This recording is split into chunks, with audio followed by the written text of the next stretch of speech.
잘못 알고 있는 사실 몇 가지를 짚고 넘어가겠습니다.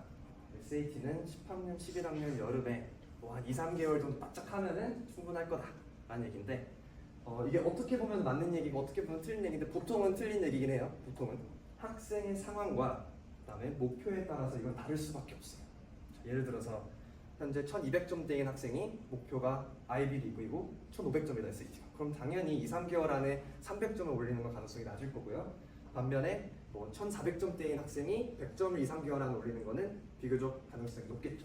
여기서 문제는 뭐냐면은 내 아이의 현재 상황이, 현재 실력을 정확하게 모르는 상태에서 주변에서 이야기만 듣고 내 아이도 2, 3개월이면 충분히 점수를 올릴 수 있을 것이다 라고 착각을 하신다는 겁니다. 제일 가장 중요하게 생각하셔야 될 건 뭐냐면 내 아이가 현재 정확히 어느 정도 실력인지 파악을 하셔야 되고요. 그거에 따른 학생의 목표를 정하셔야 됩니다. 내가 몇 점을 받아야 되는지 알아야 되고, 마지막으로는 그거에 따른 계획을 그제서야 수립을 할 수 있는 거죠. 그래서 이런 과정이 있기 때문에 무조건 2, 3개월이면 된다, 뭐 2년이면 된다 이런 얘기를 할 수가 없는 거고 학생마다 다를 수밖에 없다는 겁니다. 자, 또 하나 정정해야 될 건 뭐냐면은 SAT를 최대한 빨리 끝내는 게 좋고요. 나중에 10학년, 11학년 여름에 더 의미 있는 다른 활동을 할 수가 있어요. 그 여름방도. 예를 들어서 리서치가 될 수도 있고 뭐 인턴십이 될 수도 있고 또 어떤 프로젝트가 될 수도 있는데 이런 것들을 하기 위해서 시간을 만들어 놔야 되는데 SAT 때문에 발목이 잡히는 상황이 되면 안 된다는 거죠. 11학년, 12학년인데 아직 공부를 하고 있다. 지금이라도 그만하고 다른 걸 해야 되냐? 이건 또 아니긴 해요. 지금까지 말씀드린 거 이상적인 상황이고요. 원하는 목표 점수를 이뤘을 때 빨리 다른 걸 하는 게 좋다는 거지. 아직 점수를 받지 못했는데 포기하고 다른 걸 하는 건 의미가 없는 거죠. 두 번째로 이제 많이들 착각하시는 게 SAT를 공부한다는 거는 시험에 특화된 내용을 배우시는 거라고 많이들 생각하시는데, 물론 SAT 나오는 문제 유형을 잘 분석을 해야 되고요. 유형마다의 전략법이 있고 저희도 실제로 수업에서 그걸 중점적으로 가르칩니다. 근데 이게 전부 다 이건 어디까지나 가장 높은 점수를 받을 수 있기 위해 끌어올리는 수단일 뿐이지 실제 실력 자체를 올리지 않으면은 우리가 원하는 100점, 200점, 300점 그런 점수 상승을 볼 수가 없다는 겁니다. 중요한 건 뭐냐? 결국 영어랑 수학의 기초를 배우는 거라고 생각하셔야 돼요.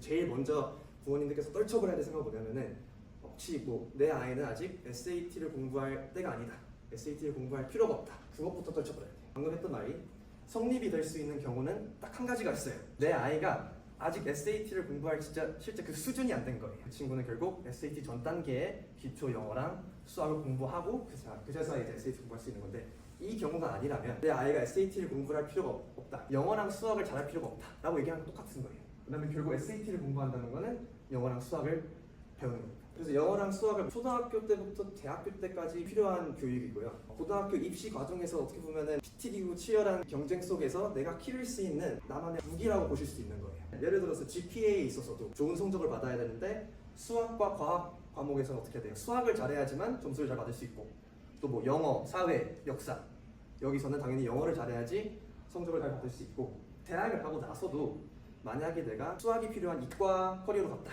그러면 미분적분은 기본으로 깔고 가야 되는 거고요.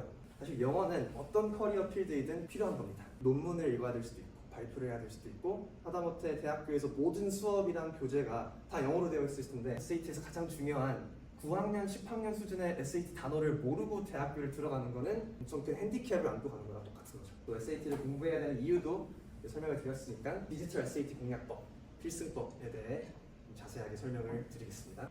왼쪽 같은 경우는 보시면 알겠지만 지문이 되게 길죠. 왼쪽 문제랑 오른쪽 문제랑 유형이 같은 거예요. 지문의 문맥이 정확히 무엇이냐를 판단하는 문제인데, 이렇게 짧은 지문 문맥 파악하는 게 긴 지문 문맥 파악하는 것보다 훨씬 쉽겠죠. 디지털 SAT가 난이도가 저하됐기 때문에 어느 정도 변별력이 예전보다는 높지 않다라는 또 얘기가 있어요. 그게 실제 데이터로도 나오고 있고, 지문이 짧아진 이유가 그 이유 중 하나겠죠. 두 번째가 역사 지문이거든요. 학생들이 가장 어려워하는 지문 중 하나인데, 그 역사 서적을 그대로 가져오는 경우가 많았어요. 한 번도 학생들이 접해보지 못한 영어다 보니까 이걸 많이 어려워했었거든요. 근데 이번 디지털 SAT로 변하면서 역사 지문은 아예 사라졌고, 일단은 공략법을 제가 5가지로 나눠놨어요. 단어. 아까 보여드렸지만 지문이 많이 짧아졌잖아요. 컬리지 보드에서도 그걸 알아요. 시험 자체가 너무 쉬울 수밖에 없겠다. 그래서 어렵게 그나마 만들 수 있는 방법, 쉬워진 거를 좀 상쇄시킬 수 있는 방법이 결국 단어를 어렵게 만드는 거. 한 문장밖에 없는데 도대체 이게 무슨 소리를 하는지 모르겠어 라고 만드는 그걸 파악하는 게 SAT 공략법이거든요. 그 이유 때문에 단어가 더더욱 중요시 됐고 단어 문제가 추가가 됐어요. 전체 시험으로 따졌을 때 거의 8문제 정도가 나와요.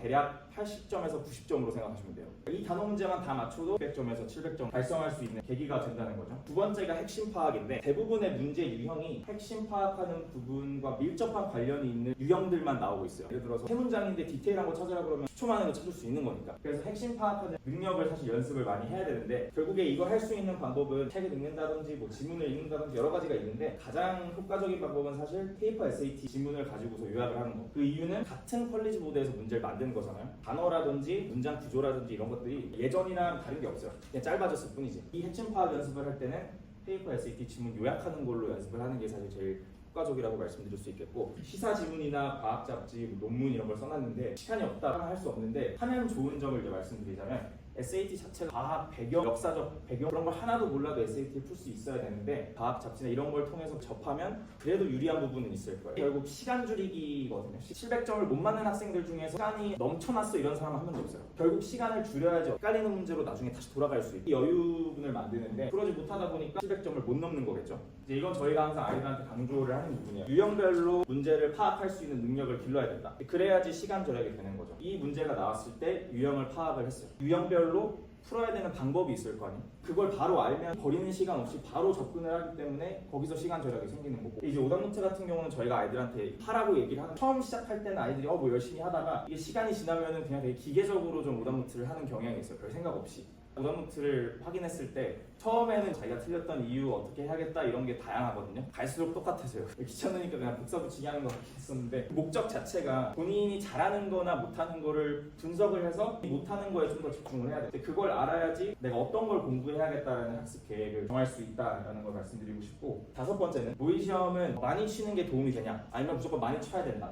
많이 친다고 해서 점수가 오르는 걸 기대하면 안 돼요. 심리적인 안정감만 주는 거지 이건 그냥 실제 시험처럼 시간이라든지 어떤 다른 학생들과 치는 환경, 체감 연습이라고만 생각하시면 돼요. 이 시험에 나온 게 다음 SAT에 나온다 그런 게 전혀 없기 때문에 이건 그냥 내 느낌만 가져간다라고 제 생각을 하시면 될 것 같아요.